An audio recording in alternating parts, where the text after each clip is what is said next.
بسم الله الرحمن الرحيم ألف لام ميم ذلك الكتاب لا ريب فيه هدى للمتقين الذين يؤمنون بالغيب ويقيمون الصلاة ومما رزقناهم ينفقون والذين يؤمنون بما أنزل إليك وما أنزل من قبلك وبالآخرة هم يوقنون أولئك على هدى من ربهم وأولئك هم المفلحون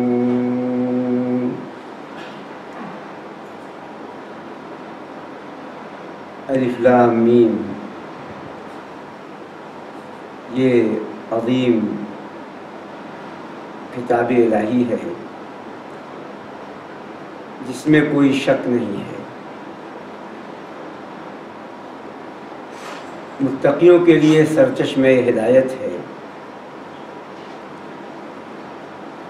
جو غیب پر ایمان لاتے ہیں اور نماز کو قائم کرتے ہیں، اور اس میں سے جو ہم نے ان کو رزق عطا کیا ہے خرچ کرتے ہیں۔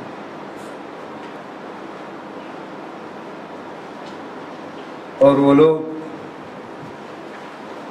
جو ایمان لاتے ہیں اس پر جو آپ پہ نازل کیا گیا ہے محمد صلی اللہ علیہ وسلم،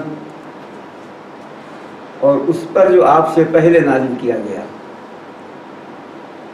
اور وہ آخرت پر یقین رکھتے ہیں، یہی لوگ اپنے رب کی طرف سے ہدایت پر ہیں اور یہی لوگ کامیاب ہیں۔ آپ کے سامنے سورہ بقرہ پر تمہیدی باتیں پیش کی گئیں، اس کے فضائل، اور اسی طرح جو بھی اس سے متعلق باتیں تھیں، اور آج سے سورہ بقرہ کی تفسیر پیش کی جائے گی۔ تفصیل نہیں، مختصری اس کی باتیں، اس پر باتیں پیش کی جائیں گی۔ الف لام میم یہ حروف مقطعات کہلاتے ہیں، اور اس کی تفسیر کے سلسلے میں دو رائے ہیں علماء کرام کی۔ ایک یہ کہ یہ اللہ کا راز ہے، تمام حروف مقطعات یہ متشابہات ہیں، اس لیے ہمیں صرف ایمان لانا ہے، اس کو سیکھنا نہیں ہے۔ یہ ابوبکر صدیق رضی اللہ تعالیٰ عنہ، علی رضی اللہ تعالیٰ عنہ فرمایا کرتے، اسی طرح عمر بن خطاب رضی اللہ تعالیٰ عنہ، جابر رضی اللہ تعالیٰ عنہ، عثمان بن عفان رضی اللہ تعالیٰ عنہ، عبداللہ بن مسعود رضی اللہ تعالیٰ عنہ، یہ بھی یہی کہتے ہیں کہ یہ ایک خفیہ امر ہے جس کی تفسیر نہیں بیان کی جائے گی۔ یہ خفیہ امر ہے جس کی تفسیر نہیں بیان کی جائے گی۔ دوسرا گروہ علماء کرام کا اس طرف گیا ہے کہ نہیں، ہم اس کو سیکھیں گے، اس سے فوائد حاصل کریں گے۔ تو پھر انہوں نے جو سورہ کے شروع میں حروف مقطعات ہیں اس پر انہوں نے تفصیلی باتیں پیش کی۔ تو کسی نے کہا کہ یہ حروف مقطعات یہ اللہ تبارک و تعالیٰ کے ناموں میں سے نام ہیں،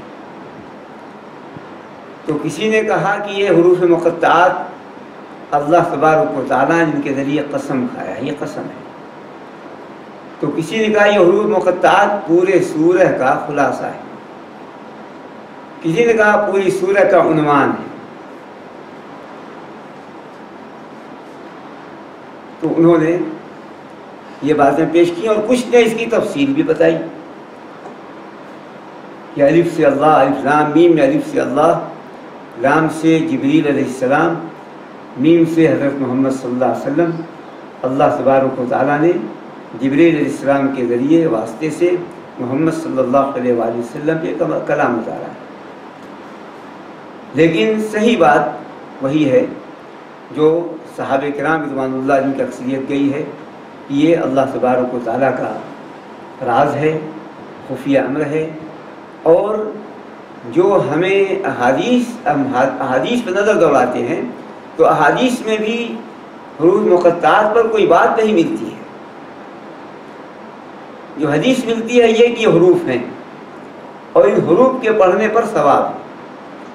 جو مشہور حدیث عبداللہ بن مسعود رضی اللہ تعالیٰ عنہ کی روایت کردہ ہے کہ رسول اکرم صلی اللہ علیہ وآلہ وسلم نے ارشاد فرمایا کہ قرآن کریم کی ہر حرف پر ایک نیکی ملتی ہے،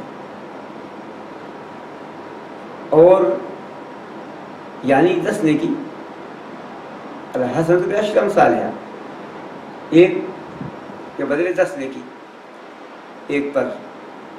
اور پھر فرمایا میں نہیں کہتا ہوں الف لام میم ایک حرف ہے، بلکہ الف حرف، لام حرف، میم حرف، تو 30 نیکی مل گئی الف لام میم میں۔ الف حرف ہے الگ، لام الگ حرف ہے، میم الگ حرف ہے۔ تو رسول اکرم صلی اللہ علیہ وآلہ وسلم نے یہ بیان فرمایا۔ یہی ہے جو حدیث حروف مقطعات کے بارے میں۔ ہاں، اس سے یہ بھی علماء کرام نے مسئلہ اخذ کیا ہے کہ قرآن کریم کو بغیر سمجھے ہوئے بھی پڑھنے سے پڑھنے والا محروم نہیں ہوتا، اجر سے برابر ہوتا ہے، اس لیے کہ حروف مقطعات کو کوئی نہیں سمجھتا۔ اور رسول اکرم صلی اللہ علیہ وآلہ وسلم نے یہی مثال دی الف لام میم کی۔ تو اس لیے راجع یہی ہے، صحیح یہی ہے کہ ہم ان میں نہ پڑھیں جن کے بارے میں رسول اللہ صلی اللہ علیہ وسلم نے بتایا، اور جن کے متعلق صحابہ کرام رضوان اللہ اجمعین کا بھی یہی، ان کی بھی رائے تھی کہ یہ حروف مقطعات یہ راز ہیں، یہ خفیہ امر ہیں۔ کچھ لوگوں نے یہ کہا ہے کہ یہ حروف مقطعات اس لیے ہیں کہ مشرکین مکہ قرآن کریم کو نہیں سنتے تھے، یا کافر قرآن کو نہیں سنتے، سنیں تو اثر پڑے۔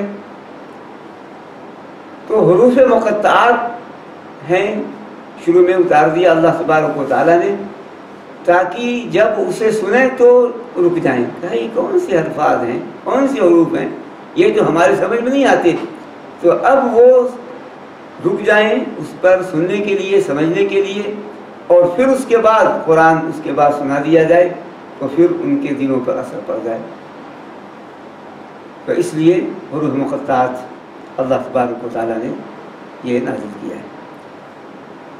کچھ لوگوں نے کہا کہ یہ بتانے کے لیے کہ حروف مقطعات جو قرآن کریم ہے یہ انہی حروف سے ملے ہوئے الفاظ پر، جملوں پر مشتمل ہے جو تم جانتے ہو، الف لام میم، ہا میم، کاف ہا یا عین صاد، یہی حروف ہیں۔ لیکن یہ وہ حروف ہیں جو تم جانتے ہو، اور انہی سے جڑ کر مل کر یہ قرآن کریم ہے، لیکن تم عاجز ہو گئے اس جیسا قرآن لانے سے۔ یہ بتانے کے لیے حروف مقطعات ہیں جو سورہ کے شروع میں الف لام میم جو ذکر کیا ہے اللہ تبارک و تعالیٰ نے، اور دوسری جو چیزیں ہیں یہ حروف مقطعات کے بارے میں مختصر بات جو آپ کے سامنے پیش کی گئی، جو بہت سی باتوں کا خلاصہ آپ کے سامنے پیش کیا گیا۔ الف لام میم، ذالک الکتاب لا ریب فیہ، ذالک الکتاب،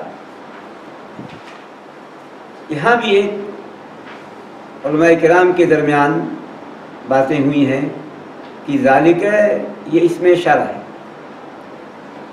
اسم اشارہ ایک قریب کا ہوتا ہے، ایک بعید کا ہوتا ہے، ایک قریب کا ہوتا ہے، ایک دور کا ہوتا ہے۔ ھذا یہ قریب کے لیے ہے یہ، اور ذالک یہ دور کے لیے ہے۔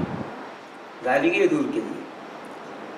تو اللہ تبارک و تعالیٰ نے ہاں ذالک فرمایا دور کا اشارہ، دور کے لیے.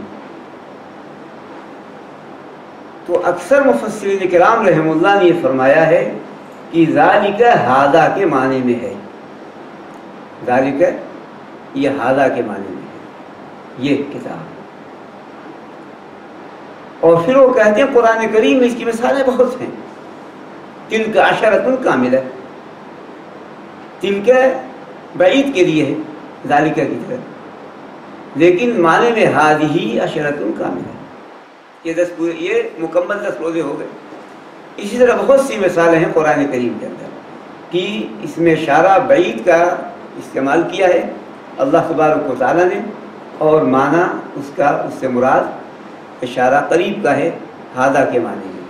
تو یہاں جو ذالک الکتاب ہے یہ ہذا الکتاب کے معنی میں، یہ کتاب.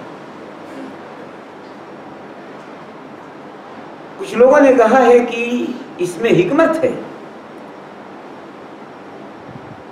اصل میں اس میں اشارہ ذا ہے، ذاک ہے، ذالک ہے. ذا قریب کے لیے ہے، ذاک متوسط کے لیے ہے، ذالک بعید کے لیے. ذا قریب کے لیے، ذاک یہ متوسط کے لیے، ذالک بعید کے لیے. تو لام جو اس میں ذالک میں لام ہے، اس میں علو کا معنی پایا جاتا ہے، بلندی کا، شان کا. تو اللہ تبارک و تعالیٰ نے ہذا نہیں کہا، ذالک کہا، یہ بتانے کے لیے کہ یہ جو کتاب ہے یہ بہت بلند مرتبت ہے، بہت عالی شان ہے. اس لیے ہذا سے ہٹ کر ذالک استعمال کیا اللہ تبارک و تعالیٰ نے. اس کلام میں بلندی کا معنی ہے اور اونچے شان والی یہ کتاب ہے، یہ معنی ہے لام کے اندر. تو اللہ تبارک و تعالیٰ نے فرمایا کہ ذالک الکتاب، یہ کتاب الکتاب الف لام معرفہ ہے، اور اس سے کہ مراد کتاب الہی ہے، اللہ تعالیٰ کی کتاب، اللہ تبارک و تعالیٰ کی کتاب. اسے ترجمہ کیا گیا یہ عظیم کتاب الہی، یہ اللہ تبارک و تعالیٰ کی عظیم کتاب. تو کتاب سے مراد یہی قرآن کریم ہے جو 2 دفتیوں کے درمیان ہے، جو اللہ تبارک و تعالیٰ نے رسول اللہ صلی اللہ علیہ وسلم نازل کیا ہے. یوں کتاب قرآن کریم میں کئی معنی میں آئے ہیں. نوشتہ تقدیر کے معنی میں اللہ تعالیٰ نے استعمال کیا ہے کتاب کو، لوح محفوظ کے معنی میں استعمال کیا اللہ تبارک و تعالیٰ نے کتاب کو. اسی طریقے سے خط اور پیغام کے معنی میں استعمال کیا اللہ تبارک و تعالیٰ نے لفظ کتاب. احکام و قوانین کے معنی میں استعمال کیا اللہ تبارک و تعالیٰ نے لفظ کتاب. لیکن یہاں پر جو اللہ تعالیٰ نے کتاب سے مراد قرآن کریم میں قرآن ذکر کیا ہے، اس سے مراد ہے قرآن کریم. یہ کتاب ہے ذالک الکتاب لا ریب فیہ، یہ وہ کتاب ہے جس میں کوئی شک نہیں. یہ اب اس لیے اب اس کا ترجمہ یہ ہوا کہ یہ وہ عظیم اللہ کی کتاب ہے، یہ وہ عظیم الشان اور عالی مرتبت اللہ تبارک و تعالیٰ کی کتاب ہے. دعا مانگی تھی سورہ فاتحہ میں ہمیں ہدایت دے، تو اللہ تبارک و تعالیٰ نے دعا قبول کیا اور پوری یہ کتاب قرآن کریم عطا کی مسلمانوں کے لیے سرچشمہ ہدایت. لا ریب فیہ، اس میں کوئی شک نہیں ہے. ریب کہتے ہیں دل کے خلجان کو، ریب کہتے ہیں دل کی بے چینی کو،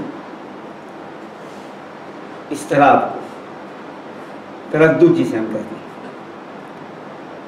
اور اکثر لوگوں نے یہ کہا ہے، بلکہ بعد میں اجماع نقل کیا ہے کہ یہاں ریب شک کے معنی میں. ویسے شک کے 3 معنی آتے ہیں، ریب کے 3 معنی آتے ہیں. ایک شک، دوسرے تہمت، تیسرے حاجت، 3 معنی. تو شک اور تہمت یہ اللہ کی کتاب ہے، کتاب الہی ہونے میں کوئی شک نہیں ہے، اللہ کے کلام ہونے میں کوئی شک نہیں ہے. اللہ تبارک و تعالیٰ کی یہ وحی ہے جو رسول اکرم صلی اللہ علیہ وآلہ وسلم پہ اللہ تبارک و تعالیٰ نازل کیا ہے، اس میں کوئی شک نہیں ہے. یہ ہے صحیح تفسیر۔ کچھ لوگوں نے کہا کہ اس کتاب کے مضامین میں کوئی شک نہیں ہے۔ یہ کتاب جن مضامین، عناوین، باتوں، احکام، نواہی پر جو مشتمل ہے اس میں کوئی شک نہیں ہے۔ لیکن صحیح بات یہ کہ اللہ کے کلام ہونے میں کوئی شک نہیں، اس لیے کہ شک تو کلام میں نہیں ہے، شک تو انسان کے دل میں ہوتا ہے۔ تو اس لیے اللہ کے کلام ہونے میں کوئی شک نہیں، اللہ کی کتاب ہونے میں کوئی شک نہیں، اللہ تبارک و تعالیٰ کی وحی ہونے میں کوئی شک نہیں۔ یہ اللہ تبارک و تعالیٰ کا کلام۔ الف لام میم ذالک الکتاب لا ریب فیہ ھدی للمتقین۔ بہت سے لوگ لا ریب فیہ ھدی پر رکتے ہیں، لیکن بہتر یہ کہ لا ریب فیہ پہ رکتے ہیں، ھدی الگ ہے، ھدی للمتقین۔ اس میں کوئی شک نہیں، سرچشمہ ہدایت ہے۔ پھر کہتے ہیں متقیوں کے لیے، لیکن یہ کہ اس میں کوئی شک نہیں، یہ متقیوں کے لیے ہدایت ہے، تقوی والوں کے لیے۔ اللہ تبارک و تعالیٰ کی کتاب سب کے لیے ہدایت ہے۔ ھدی للناس فرمایا اللہ تعالیٰ، تمام انسانوں کے لیے ہدایت کا ذریعہ ہے۔ لیکن چونکہ متقی مومن اس کتاب سے فائدہ اٹھاتے ہیں، وہی فائدہ اٹھا سکتے ہیں، اس لیے کہا گیا کہ یہ متقیوں کے لیے ہدایت کا ذریعہ ہے۔ رمضان المبارک کے مہینے میں روزہ فرض ہوا، مقصد متقی ہونا۔ یا ایھا الذین آمنوا کتب علیکم الصیام کما کتب علی الذین من قبلکم لعلکم تتقون۔ اے ایمان والو، تم پہ روزہ فرض کیا گیا جیسا کہ تم سے پہلے لوگوں پہ فرض کیا گیا، تاکہ تم متقی بن جاؤ۔ تو رمضان کے مہینے میں روزہ فرض کیا گیا تقوی کی صفت پیدا کرنے کے لیے، مسلمانوں کے لیے متقی بن جائیں۔ اور رمضان المبارک کے مہینے میں قرآن بھی نازل ہوا، شہر رمضان الذی انزل فیہ القرآن، رمضان کا مہینہ جس میں قرآن نازل کیا گیا۔ تو متقی بنیں گے تو قرآن سے فائدہ اٹھائیں گے، تو روزے سے تقوی حاصل ہوگا، اور جب روزے سے تقوی حاصل ہوگا تو قرآن ان کے لیے ہدایت کا ذریعہ بنے گا۔ تو اللہ تبارک و تعالیٰ نے دونوں کا ہمارے لیے بندوبست کر دیا، قرآن کو اتار دیا، روزہ فرض کر دیا، روزے سے تقوی پیدا ہو، اور پھر تقوی والے قرآن سے فائدہ اٹھائیں اور اس پر وہ عمل پیرا ہو۔ ھدی للمتقین، یہ سرچشمہ ہدایت ہے۔ ہدایت میں باتیں تفصیلی پیش کی گئی ہیں اس سے پہلے۔ یہ متقیوں کے لیے نور ہے، خدا نور کے معنی بھی آتا ہے، یہ متقیوں کے لیے ہدایت کا ذریعہ ہے، رہنمائی ہے۔ خدا کے معنی دلیل کے بھی آتے ہیں، یہ متقیوں کے لیے قرآن کریم دلائل ہیں، حجت ہے یہ قرآن۔ اور اسی لیے خدا یہ مصدر ہے، مصدر بول کر مبالغہ کا صیغہ استعمال ہوتا ہے۔ سرچشمہ ہدایت ہے متقیوں کے لیے۔ متقی کہتے کسے ہیں؟ تفصیل طلب بات ہے، مختصراً یہ ہے کہ تقوی کے معنی آتے ہیں بچنا، وقایتی وقایتا، بچنا۔ اور اس کا جو معنی ہے ڈرنا، یہ لازمی معنی ہے۔ جو بچے گا وہ ڈرے گا، جو ڈرے گا وہی جو ہے بچ کر چلے گا، جس کو رسول اللہ صلی اللہ علیہ وآلہ وسلم نے ارشاد فرمایا، من خاف ادلج ومن ادلج بلغ المنزل الا ان صلۃ اللہ غالیہ الا ان صلۃ اللہ الجنہ۔ جو ڈرے گا وہ سویرے چلے گا، جو سویرے چلے گا وہ منزل تک پہنچے گا۔ سن لو، اللہ کا سودا مہنگا ہے، اللہ کا سودا جنت ہے۔ جو ڈرے گا مطلب ڈاکوؤں سے، مال کے لوٹنے سے۔ اس زمانے میں ایک وقت ہوتا تھا رات کا، اس وقت کے آنے پر ڈاکو، چور، غارت گر نکل جایا کرتے تھے، تو اب اس وقت جو سفر کر رہا ہوتا ان کو لوٹ لیتے تھے۔ تو فرمایا رسول اکرم صلی اللہ علیہ وآلہ وسلم نے، جو ڈرے گا وہ سویرے چلے گا، جو ڈاکوؤں سے ڈرے گا، مال کے لٹنے سے بچنا چاہے گا، ڈرے گا، اور جو چاہے گا کہ اس کا مال، اس کی جان محفوظ رہے، تو وہ سویرے چلے گا تاکہ ڈاکوؤں کے نکلنے کے وقت سے پہلے پہلے منزل تک پہنچ جائے۔ تو جو ڈرے گا وہ پہلے پہنچے، جو ڈرے گا وہ سویرے نکلے گا، تاکہ اس وقت وہ نہ ابھی آئے جب وہ ڈاکو اور چور اور جان مارنے والے نکلتے ہیں۔ اور جو سویرے چلے گا وہ منزل تک پہنچ جائے گا، نہیں چلے گا سویرے تو منزل تک نہیں پہنچ سکے گا، لٹ جائے گا، جان مار دیا جائے گا۔ یہ رسول اکرم صلی اللہ علیہ وآلہ وسلم نے فرمایا جو ڈرے گا، اللہ تعالیٰ کا خوف اور تقوی پیدا ہوگا، تو پھر وہ شروع سے ہی مکمل اللہ کا اطاعت گزار ہو جائے گا، تو منزل جو جنت ہے پہنچ جائے گا۔ اور جو دیر سے چاہے گا نہیں پہنچے تو ہو سکتا ہے راستے میں بھٹک جائے، نہ پہنچ سکے۔ سن لو اللہ کا سودا مہنگا ہے، اللہ کا سودا جنت ہے، جنت ہے، اور یہ مہنگی ہے جنت، آسانی سے حاصل ہونے والی نہیں ہے۔ تو اس لیے رسول اکرم صلی اللہ علیہ وآلہ وسلم نے فرمایا ہے۔ تو تقویٰ کی جامع تعریف یہ ہے، جو معنی پایا جاتا ہے وہ یہ ہے کہ اللہ سے ان اعمال کے کرنے سے ڈرے، بچے جن سے اللہ ناراض ہوتا ہے، اور ان اعمال کو بجا لائے جس سے اللہ راضی ہوتا ہے۔ اسی لیے تقویٰ پورے اسلام پر پھیلا ہوا ہے، پورا اسلام تقویٰ نام ہے پورے اسلام کا، اوامر پر عمل، نواہی سے اجتناب، یہ تقویٰ ہے۔ لیکن اس میں نفی کا پہلو، بچنے کا پہلو، یہ زیادہ غالب ہے، یہ زیادہ غالب ہے۔ اور اسی لیے ابو ہریرہ رضی اللہ تعالیٰ عنہ سے کسی نے پوچھا، کسی نے ابو درداء رضی اللہ تعالیٰ عنہ سے، اور کسی روایت میں عمر بن خطاب رضی اللہ تعالیٰ عنہ نے ابی بن کعب رضی اللہ تعالیٰ عنہ سے یہ تقویٰ ہے کیا؟ تو انہوں نے کہا کہ آپ ایسی جگہ نہیں گئے جو خاردار ہو، یہاں کاٹے ہوں۔ تو انہوں نے کہا کیوں نہیں؟ کہا آپ جب اس جگہ سے گزرے تو کیا آپ کرتے ہیں، گزرتے ہیں تو کیا کرتے ہیں؟ انہوں نے کہا کہ یا تو میں ہٹ جاتا ہوں، یا پھلانگ دیتا ہوں،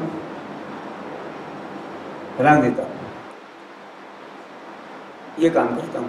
کہیں تقویٰ ہے دنیا میں جو نافرمانیاں ہیں، آپ کا گزر سے ہو یا آپ اس سے ہٹ جائیں، اس میں ملوث نہ ہو، اس کو پھانک کے چلے جائیں، چھوڑ کے چلے جائیں، تجاوز کر دیں اس کو، یہی تقویٰ ہے۔ تو جو شخص متقی ہوتا ہے، تقویٰ معنی بچنا، اللہ کی نافرمانی سے بچے گا تو اللہ تبارک و تعالیٰ کے غضب سے بچ جائے گا، اللہ تعالیٰ غضب سے بچے گا تو اللہ کی جہنم سے بچ جائے گا۔ تو اس لیے اللہ تبارک و تعالیٰ نے فرمایا ہدی للمتقین، متقیوں کے لیے ہدایت ہے، ہدایت سب کے لیے ہے لیکن متقی فائدہ اٹھاتے ہیں قرآن کریم سے۔ ہدی للمتقین، اب متقی کون لوگ ہیں، ان کی صفات کیا ہیں؟ اللہ تبارک و تعالیٰ نے متقیوں کی 5 صفات کا ذکر کر دیا ہے۔ 5 صفات سے جو متصف ہوں گے وہ متقی ہیں، اور یہ بھی اصول و ضوابط ہیں، یہ جو 5 صفاتیں اصول و ضوابط ہیں۔ پہلی چیز بتایا اللہ تبارک و تعالیٰ نے الذین یؤمنون بالغیب، تاکہ ہم جان لیں متقی ہیں کون۔ الذین یؤمنون بالغیب، وہ لوگ جو غیب پر ایمان لاتے ہیں، غیب پر ایمان لاتے ہیں، وہ ہیں مومن متقی۔ غیب کی بہت سی تفسیر پیش کی گئی ہے۔ غیب کا اصل معنی آتا ہے جو غائب ہو، یہ بھی مصدر ہے، غاب یغیب غیبا، غائب ہونا، جو موجود نہ ہو، غائب ہو۔ تو اب کسی نے کہا کہ اللہ پہ ایمان لانا، اللہ کو نہیں دیکھا جاتا، نظر سے اوجھل اللہ تبارک و تعالیٰ۔ جو مختلف باتیں پیش کی ہیں علماء کرام نے سب صحیح ہیں، کسی نے کہا کہ اللہ تبارک و تعالیٰ، کسی نے کہا تقدیر، قضاء اور قدر غیب ہے، کسی نے کہا کہ جنت و جہنم، اور اس کے آگے کے موت اور اس کے بعد کے تمام مراحل، حساب کتاب سلسلہ سب غیب ہے۔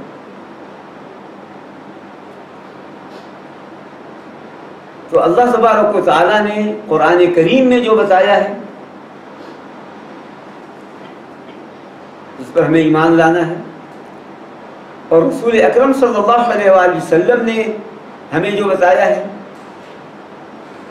جسے ہم نے نہیں دیکھا جنہیں، وہ سب کے سب غیب ہیں، غیب پہ وہ ایمان لاتے ہیں۔ یہ ہے پختہ ایمان، غیب پر دیکھا نہیں ہے وہ اس پر ایمان لاتے ہیں۔ اللہ پہ ایمان، فرشتوں پہ ایمان، کتابوں پہ ایمان، رسولوں پہ ایمان، رسولوں کو بھی نہیں دیکھا۔ اسی لیے بعض جو حدیث آتی ہیں غیب پر ایمان لانے والے ہم نے رسول اکرم صلی اللہ علیہ وآلہ وسلم نہیں دیکھا، جو فرمایا آپ صلی اللہ علیہ وآلہ وسلم نے کہ میں کاش اپنے بھائیوں کو دیکھتا۔ صحابہ کرام رضوان اللہ علیہم نے کہا کہ کیا اے اللہ کے رسول صلی اللہ علیہ وسلم، کیا ہم آپ کے بھائی نہیں؟ کہا نہیں، آپ تو میرے ساتھی ہیں، میرے بھائی تو وہ ہیں جو میرے بعد آئیں گے اور مجھ پر ایمان لائیں گے بے دیکھے، جنہوں نے مجھ کو نہیں دیکھا۔ تو نہیں دیکھا ہم نے رسول اکرم صلی اللہ علیہ وسلم، نظروں سے اوجھل ہیں، نہیں دیکھا، لیکن ہم ایمان لاتے ہیں۔ بعض روایت میں جو کہ ضعیف ہے، حدیث ابن کثیر رحمۃ اللہ نے ضعیف کہا ہے کہ جب بنی حارثہ کی مسجد میں، جسے ہم آج مسجد قبلتین کہتے ہیں، وہاں پر ظہر یا عصر کی نماز کا وقت تھا، مسجد اقصیٰ کی طرف لوگ نماز پڑھ رہے تھے رک کر کے، اتنے میں کسی نے کہا کہ خانہ کعبہ قبلہ ہو گیا، تو اسی وقت اسی نماز میں لوگوں نے قبلہ بدل دیا، جبکہ بالکل ایک دوسرے کے مقابلے میں تھا۔ اب عورتیں مرد کی جگہ آ گئی، مرد عورتوں کی جگہ چلے گئے، بالکل رخ بدل گیا، لیکن 2 رکعت نماز انہوں نے خانہ کعبہ کی طرف پڑھا۔ رسول اکرم صلی اللہ علیہ وآلہ وسلم کو جب اس کی اطلاع ملی، یہ خبر دی گئی، فرمایا کہ یہی وہ لوگ ہیں جو غیب پر ایمان لاتے ہیں۔ انہوں نے تحقیق نہیں کیا، بات صحیح ہے، کہنے والے نے صحیح کہا، یہ کہتا ہے پر ایمان، پختہ ایمان۔ تو اس طرح بغیر دیکھے ہوئے ایمان لانا، اور ان چیزوں پہ ایمان جو بھی آپ سامنے بات پیش کی، اس کو ہم نہیں دیکھتے، ہم نے نہیں دیکھا، نہیں جانتے، اور ہمارا پختہ ایمان ہے اللہ کی بات پر، رسول اکرم صلی اللہ علیہ وآلہ وسلم کی ارشادات پر جو فرمایا ہے۔ یہ تمام چیزیں ہیں جس پر ہم مکمل ایمان لاتے ہیں۔ ایمان یہ تصدیق کے معنی میں ہے، یہ کفر اور تکذیب کے مقابلے میں ہوتا ہے۔ ایمان یہ کفر اور تکذیب کے مقابلے میں، ایمان کہتے ہیں ماننا، ماننا، کفر کہتے ہیں نہ ماننا، ایمان کہتے ہیں سچ جاننا، کفر تکذیب کہتے ہیں جھوٹ جاننا۔ تو ایمان کفر اور تصدیق کے مقابلے میں۔ یہاں پر ایک لمبی بحث ہے علماء کرام کی کہ ایمان یہ تو بنیاد ہے، یہ اساس ہے۔ یہ ایمان صحیح یہی ہے کہ تینوں کا نام ہے، اعتقاد کا، زبان کا اور عمل کا۔ اقرار باللسان، زبان سے اقرار کرنا اللہ ایک ہونے پر، کتابوں پر، آسمانی کتابوں پر، فرشتوں پر، فرشتوں کو نہیں دیکھا، یہ سب کی سب غیبیات ہیں، غیب پہ ایمان رکھتے ہیں۔ تو زبان سے اقرار کرنا، دل سے سچ جاننا، اور اس کے مطابق اعضاء و جوارح سے عمل کرنا، یہ ہے ایمان، جس کو کہتے ہیں علماء کرام التصدیق بالجنان والاقرار باللسان والعمل بالارکان۔ ارکان کہتے ہیں اعضاء و جوارح کو، جنان کہتے ہیں دل کو، لسان کہتے ہیں زبان کو۔ تو یہ ہے ایمان، یہ ہے ایمان جو صحیح ہے، الذین یؤمنون بالغیب، جو غیب پر ایمان لاتے ہیں، زبان سے بھی اقرار کرتے ہیں، دل سے سچ جانتے ہیں، اور عمل سے اس کے مطابق اعضاء جوارح سے ظاہر کرتے ہیں، عمل کرتے ہیں اس کے مطابق۔ الذین یؤمنون بالغیب، غیب کی تفسیر بعد میں کچھ اور بھی کیا ہے۔ وہ کہتے ہیں غیب کہتے ہیں وہ لوگ جو غیب کا مطلب معنی لیا ہے دل سے ایمان لاتے ہیں۔ تو انہوں نے کہا کہ منافق زبان سے ایمان لاتے ہیں، دل سے ایمان نہیں لاتے۔ تو غیب سے مراد ہے دل، وہ لوگ جو دل سے ایمان لاتے ہیں، ایمان کا تعلق دل سے۔ کچھ لوگوں نے کہا غیب سے مراد ہے وہ غیر حاضر رہتے ہیں، غائب رہتے ہیں تو بھی مومن ہوتے ہیں، لوگوں میں موجود رہتے ہیں تو بھی مومن ہیں۔ ایسا نہیں ہے کہ جب نہ رہیں تو ایمان کا انکار کر بیٹھیں، لوگوں کے سامنے ہوں تو ایمان کا اقرار کریں، تو موجود ہوں تو بھی غیب مانے غیر حاضر، غیب کا مانے غیر حاضر، غیر موجود۔ تو غیر حاضر ہوں تو بھی وہ مومن ہیں، حاضر ہیں تو بھی مومن۔ الذین یؤمنون بالغیب، جو غیب پہ ایمان لاتے ہیں۔ یہی ہے ایمان جو محرک ہے، جو مومن کو، انسان کو آگے بڑھاتا ہے، جو عمل پہ لگاتا ہے۔ تو اللہ تبارک و تعالیٰ نے گویا اس میں پوری جو ایمانیات ہیں سب اس میں شامل ہیں، اس لیے کہ سب غیب ہیں۔ کبھی آپ سامنے بات پیش کی گئی، اللہ پہ ایمان، فرشتوں پہ ایمان، کتابوں پہ ایمان، رسولوں پہ ایمان۔ قرآن میں بھی غیب کی باتیں ہیں پوری، رسول بھی موجود نہیں ہیں، تقدیر پہ ایمان، آخرت بھی ایمان، سب غیب ہے۔ تو مکمل ایمان، پورا ایمان، ایمانیات مکمل و مومن ہوتے ہیں، الذین یؤمنون بالغیب۔ اب اللہ تبارک و تعالیٰ نے ایمان کے بعد دو بنیادی اعمال کا تذکرہ کیا ہے، ایک ہے نماز، دوسری ہے انفاق۔ مومن صرف نماز نہیں قائم کرتے، مکمل اسلام پر عمل پیرا ہوتے ہیں، لیکن جو سب سے اہم عبادت ہے، جو سب سے اہم اللہ تبارک و تعالیٰ کا حق ہے، اس کا ذکر کر دیا تاکہ اس کے ضمن میں تمام اعمال آ جائیں، اللہ کے تمام حقوق آ جائیں۔ اور نماز ہے تو تمام اعمال ہیں، نماز کا تارک ہے تو تمام اعمال کا تارک ہے۔ نماز شخصیت سازی کرتی ہے، نماز سے ایک مومن کی شخصیت بنتی ہے۔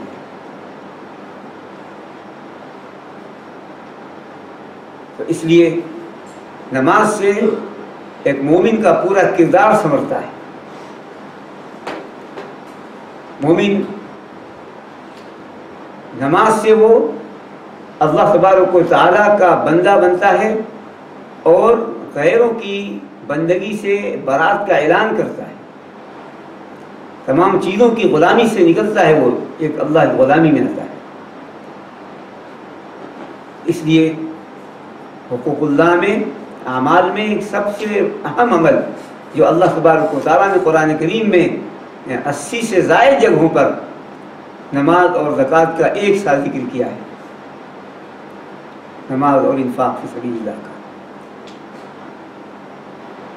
تو ایمان کے بعد جو بنیادی پہلی خوبی ہے نماز کا قائم کرنا، وہ لوگ جو نماز کو قائم کرتے ہیں، اللہ تبارک و تعالیٰ نے انہیں کا نماز پڑھتے ہیں، پڑھنے والے بہت ہیں لیکن قائم کرنے والے بہت کم ہیں۔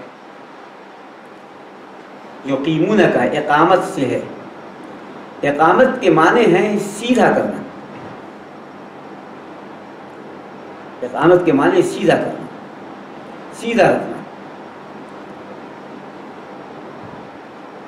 اور اب اس ضمن میں نماز کے متعلق جتنی بھی چیزیں ہیں سب اس میں داخل ہیں۔ نماز سیدھی جب ہوگی، جب نماز کے شرائط کو پورا کریں گے، وضو ہے، کپڑے کا پاک ہونا ہے، سطر کا ڈھانکنا ہے، بدن کا پاک ہونا ہے، جو شرائط نماز ہیں، تب نماز سیدھی ہوگی، تو نماز ہوگی نہیں۔ اور اسی طریقے سے فرائض کی ادائیگی، بہت سے لوگوں نے کہا کہ ایک اللہ کے لیے نماز پڑھی جائے تو سیدھی ہوگی، ایک اللہ کی نماز پڑھی گئی تو اللہ کے لیے پھر انسان اس میں سیدھا ہوا۔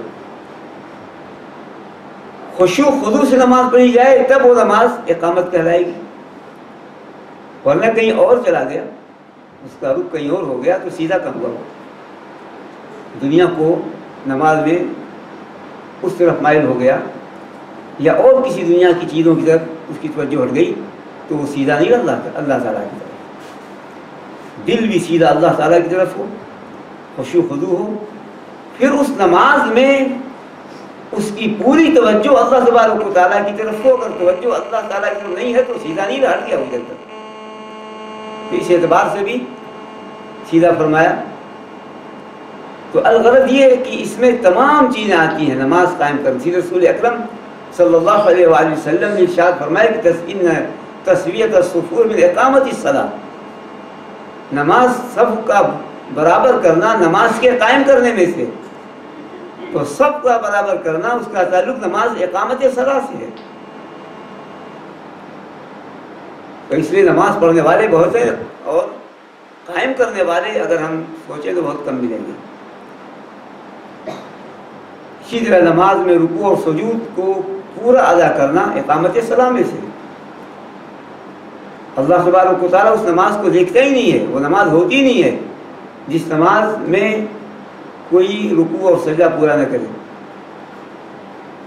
تو اس لیے جو نماز کے متعلق نماز سے پہلے، نماز کے اندر جتنے بھی شرائط ہیں، فرائض ہیں، ارکان ہیں، واجبات ہیں، اور پھر خشوع اور خضوع ہے، اور اللہ تبارک و تعالیٰ کی طرف مکمل توجہ ہے، نماز میں ہی بندہ رہے، نماز کے علاوہ کہیں اور اس کا ذہن نہ جائے، یہ سب اقامت صلاۃ ہے۔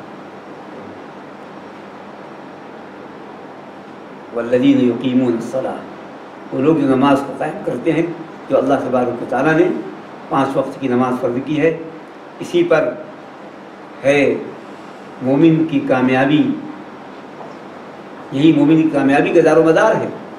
جو فرمائے رسول اکرم صلی اللہ علیہ وآلہ وسلم نے، اگر نماز پوری ہے تو فقد افلح و انجح، کامیاب ہے، پہلے اسی کا حساب ہوگا۔ اور اگر نماز پوری نہیں ہے ہی نہیں ہے، فقد خاب و خسر، ناکام ہو گیا، خسارے میں ہو گیا۔ اس لیے بنیادی طور پہ اللہ تعالیٰ کا ذکر کیا ہے، اگر نماز قائم کیا ہے تو باقی تمام اعمال صالح سے صادر ہوں گے۔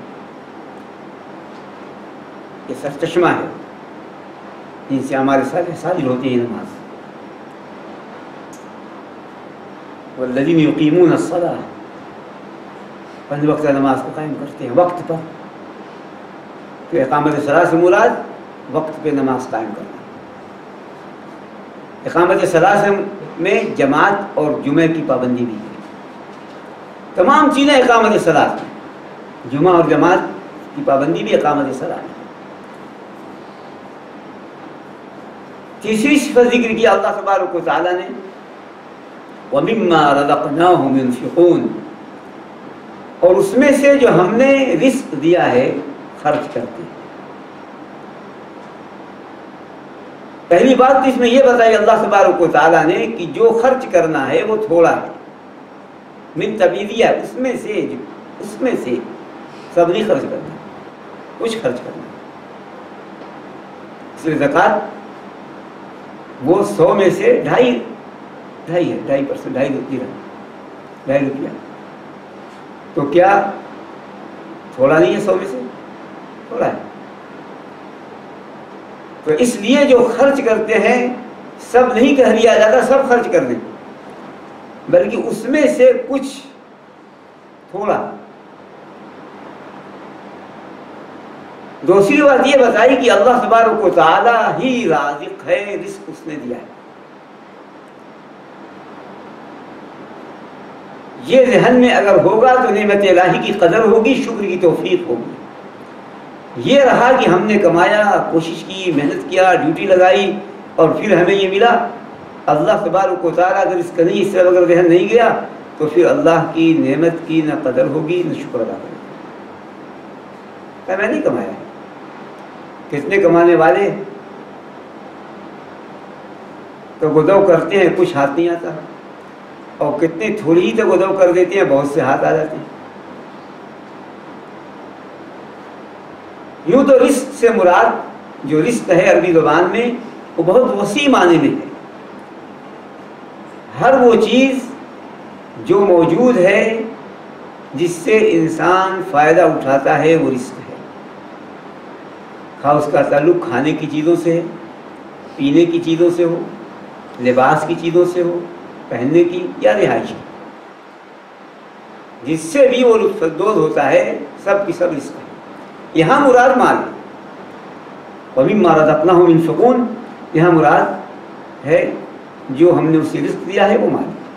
تو رزق اللہ تبارک و تعالیٰ کا عطا کردہ ہے، یہ اس کے ذہن میں ہمیشہ رہے کہ اللہ نے دیا ہے، تو اللہ ہی نے دوسروں کا حق رکھا ہے اس مال میں سے، تو پھر وہ خرچ کرتے ہیں۔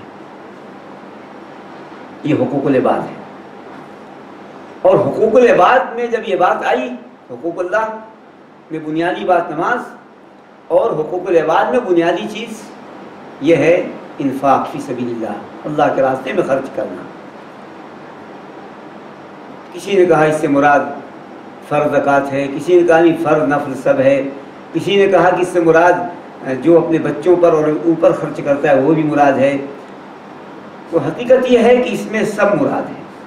صحیح یہی ہے کہ زکوٰۃ فرض بھی، نفل بھی، بیوی بچوں پہ جو خرچ ہو کرتا ہے وہ اپنے اوپر خرچ کرتا ہے، فقیروں اور مسکینوں پہ جو خرچ کرتا ہے، اور اسی طرح جو ملک اور معاشرے کی ضروریات پہ خرچ کرتا ہے، سب کی سب اس کے اندر شامل ہیں۔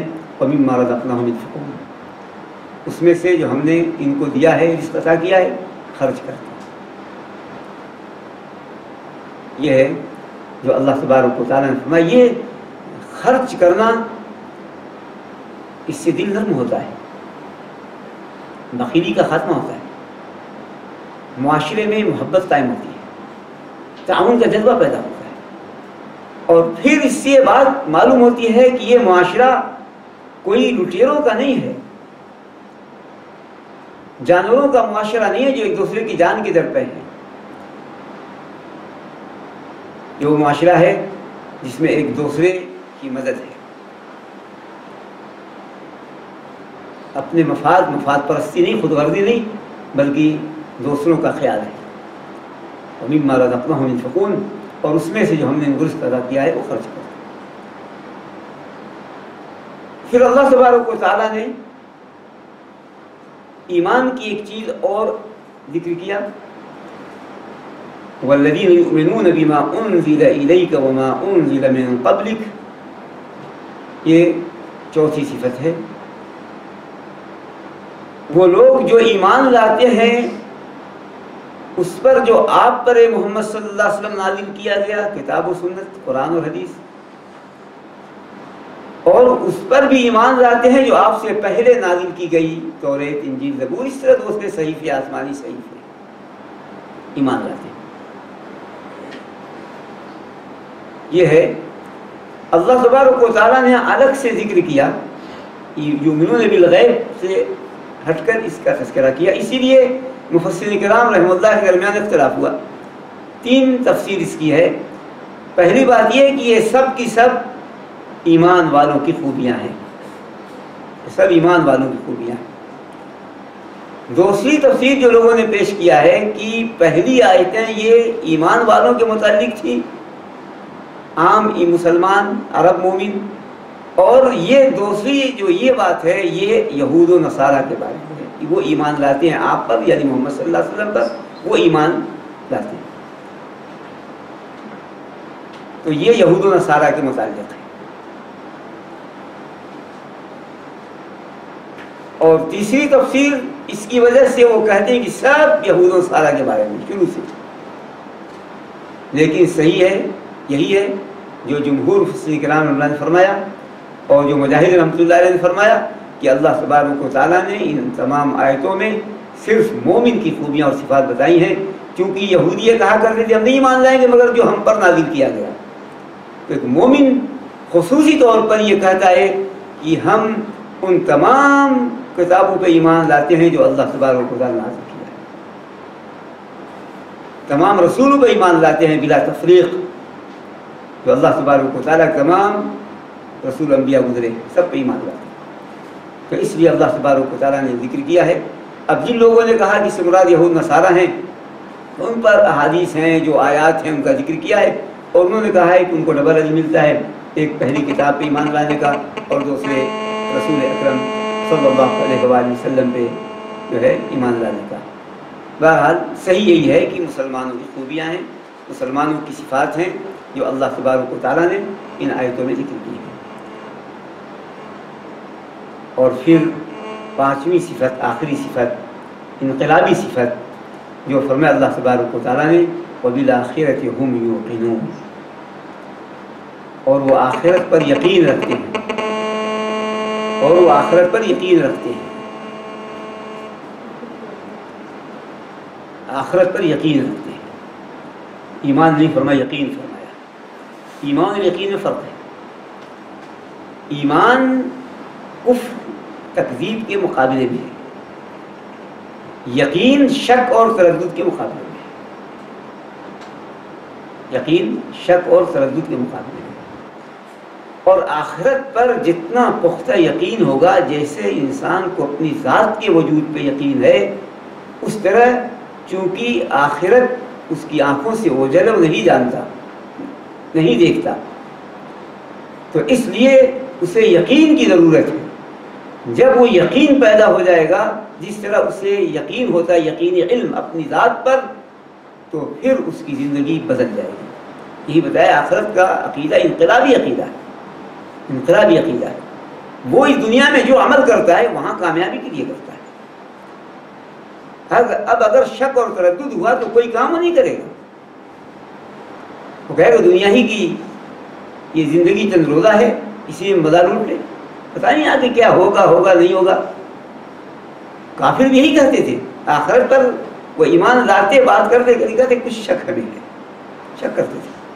تو اگر شک پیدا ہوا تو پھر اعمال صادق نہیں ہوئے۔ ہم جو کچھ عمل کرتے ہیں، جو اسی لیے جو بھی ہمارے اسلاف سے جو ایسے واقعات رونما ہوئے جس پر ہم تعجب کرتے ہیں، یہ فرشتے ہی کر سکتے ہیں۔ جو جافشانی، جو قربانی، جو عبادت میں جو ہے جان توڑ کوشش، جو جفاکشی، جو یہ تمام چیزیں انہوں نے کی ہیں، وہ وہیں کے یقین کا نتیجہ ہے۔ اور اسی لیے ہم اس میں کمزور ہیں، اس لیے کہ ایمان پر جو عقیدے کے یقین ہونا چاہیے، اس یقین میں کمزوری ہوگی۔ اور اسی لیے اللہ تبارک و تعالیٰ نے دنیا اور آخرت دونوں کو جوڑ دیا ہے، عمل اور نتیجے اور جزا کو دونوں کو اکٹھا ذکر کر دیا ہے ایک ساتھ۔ یہ عمل ہے اقامت صلاۃ، انفاق فی سبیل اللہ، ایمان، اور آخرت اس عمل کا جزا ہے جو انہوں نے عمل کیا ہے، آخرت میں جزا ملے گی۔ تو دنیا اور آخرت، تو ایک مومن یہ نہیں ہے کہ بس یہی دنیا اور آخرت سے جڑا ہوا ہے، ملا ہوا ہے،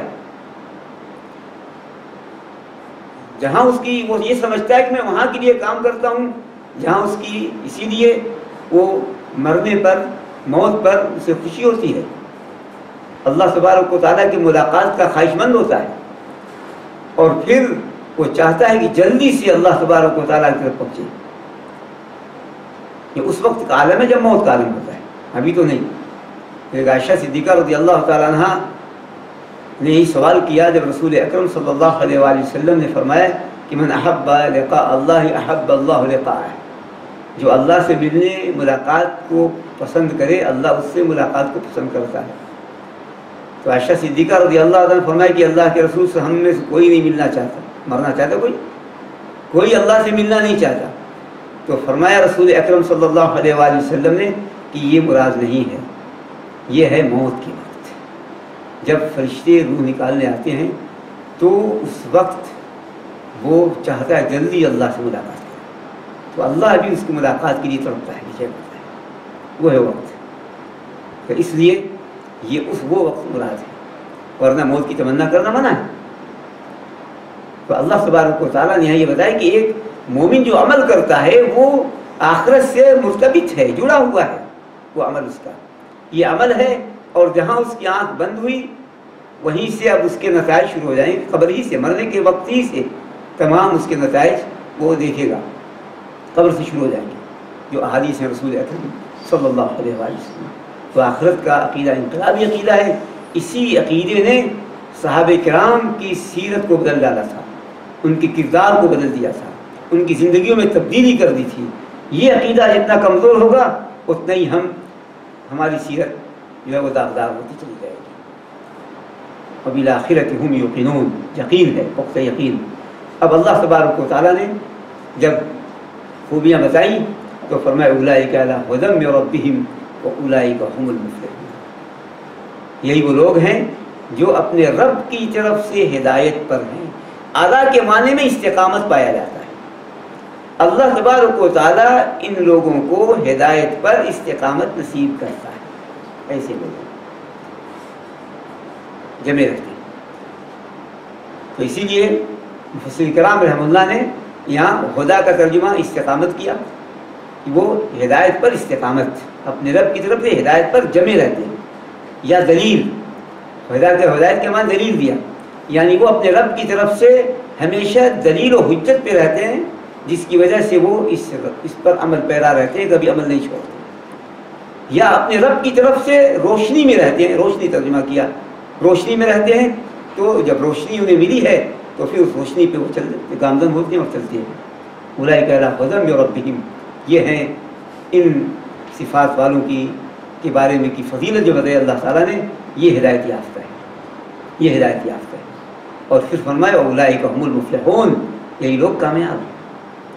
فلاح کے اصل معنی تو آتے ہیں زمین کو چیرنا، اسی لیے فلاح کہتے ہیں کاشتکار کو.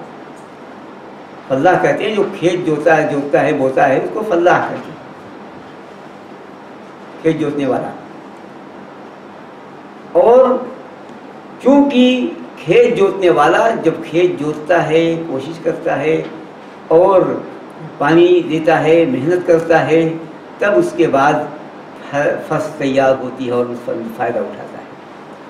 اسی لیے یہاں اللہ تبارک و تعالیٰ نے فرمایا یہ جد و جہد ہے، ایمان ہے، اقامت صلاح ہے، انفاق ہے، پھر ایمان ہے، پھر آخرت پر یقین ہے. اب یہ جب وہ کرتا رہے گا تب وہ فصل پائے گا، تب ثمرہ پائے گا، اسے نتیجہ ملے گا. تو اس لیے فرمایا اولئک ھم المفلحون، یہی وہ لوگ ہیں کامیاب. اسی لیے کامیاب ترجمہ کیا ہے لوگوں نے، اور کہا کہ فلاح فوز کے معنی میں ہے، فلاح فوز کے معنی میں ہے. اس لیے کہ فوز کہتے ہیں، فلاح کہتے ہیں جس سے انسان ڈرتا ہے اس سے بچ جائے، اور جس کا خواہش مند ہے وہ پا جائے، وہی کامیاب ہے.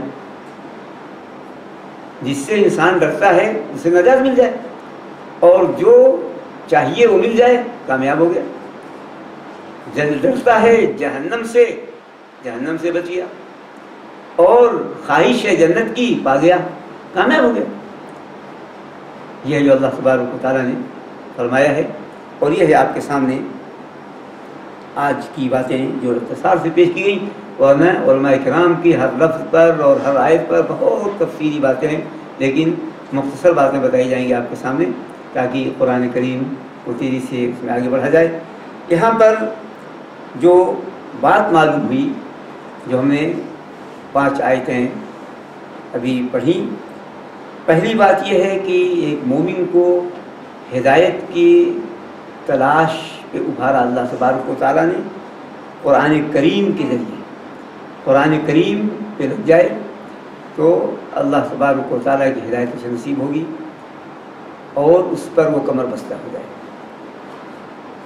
دوسری بات تقویٰ کا مقام بتایا اللہ تبارک و تعالیٰ. تو متقی بننے کی ہر شخص کوشش کرے، متقی بننے کی، متقی کی صفات بتائیں، وہ خوبیاں، تاکہ جان لیں کہ متقی علامتیں بتا دیں۔ تو تقویٰ کی اہمیت ہے، تقویٰ کی فضیلت ہے، اور ایک مومن کو متقی بننے کی جدوجہد کرنا چاہیے، اور قرآن کریم میں بہت سی تفصیل سے تقویٰ اور متقیوں پر باتیں اللہ تعالیٰ نے ذکر کی ہیں۔ تیسری بات یہ ہے کہ اللہ تبارک و تعالیٰ نے مسلمانوں کو دعوت دی ہے اس میں کہ وہ ان کی صفات کو اختیار کر لیں، وہ ایسے بن جائیں، مسلمان ایسے بن جائیں، یہ ان کی صفات کے اندر ہے۔ اس لیے ہر مسلمان اپنا جائزہ لے کہ یہ پانچوں صفات اس کے اندر ہیں یا نہیں، بدرجہ اتم موجود ہیں نہیں، اگر کہیں کمی ہے تو اس کو دور کرنے کی کوشش کریں۔ اور اسی طریقے سے اللہ تبارک و تعالیٰ نے بتایا کہ جب اس نہج پر چلیں گے، اس راستے پر جب چلیں گے، یہ جو بتایا ہے، تو پھر اللہ کی رضا بھی ہے، جنت بھی ہے، دنیا اور آخرت دونوں جگہ کامیابی ہے۔ یہ ہے جو اہم باتیں ان آیتوں سے معلوم ہوئی، اور یہ ہے باتیں جو پیش کی گئی، نہیں اکتفا۔ صلی اللہ علیہ وسلم مولانا محمد وعلی آلہ وصحبہ وسلم۔